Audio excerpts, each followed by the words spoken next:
The Medici family story began around the 12th century when family members from the Tuscan village of Cafaggiolo emigrated to Florence. Through banking and commerce, the Medicis rose to become one of the most important families in Florence. The Medici family produced four popes and two queens. This includes Leo X, Clement VII, Pius VI, Leo XI, Eleonora de' Medici, who was a Duchess of Mantua, Marie de' Medici, who was a Queen of France and Navarre. Their influence had declined by the late 14th century.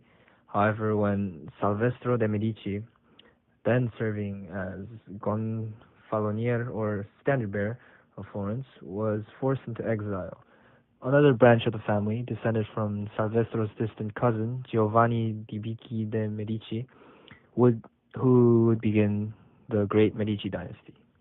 Giovanni's elder son, Cosimo, rose to political power in 1434 and ruled Florence as an uncrowned monarch for the rest of his life.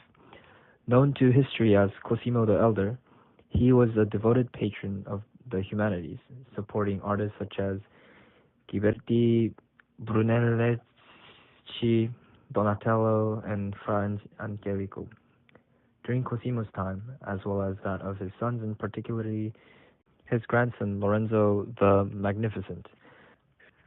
Now shifting gears to one particular person in the Medici family, Cosimo de' Medici was born on September 27th of 1389.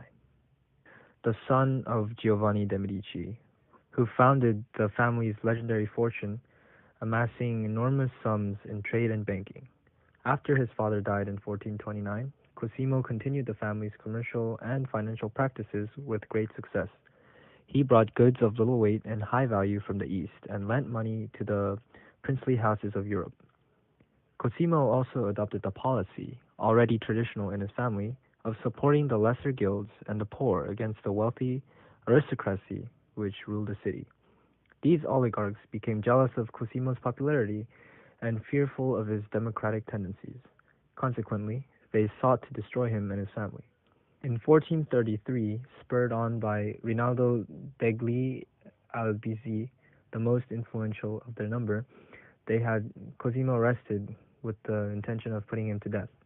He was exiled instead when, from his place of imprisonment, he succeeded in buying the favor of Bernardo Guadagni, the Gonfalonier of Justice, for 1,000 ducats, around $25,000.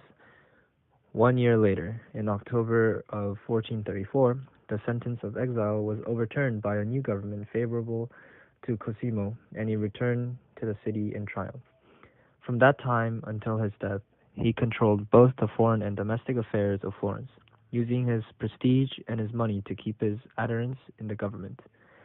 Cosimo himself took public office only briefly.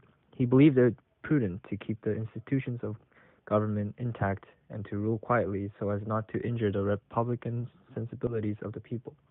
The portrait itself, painted by Pontormo, shows Cosimo de' Medici sitting probably within his own castle he built, sitting with a concerned face, showing how work-oriented he was.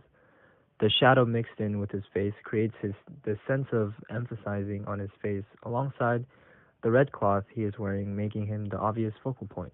With neutral colors surrounding him, there also appears to be writing on the plant sitting left of him and on the headdress of the chair as well. The level of detail is great with very lively looking cloths having them in wrinkles and the plant's leaves.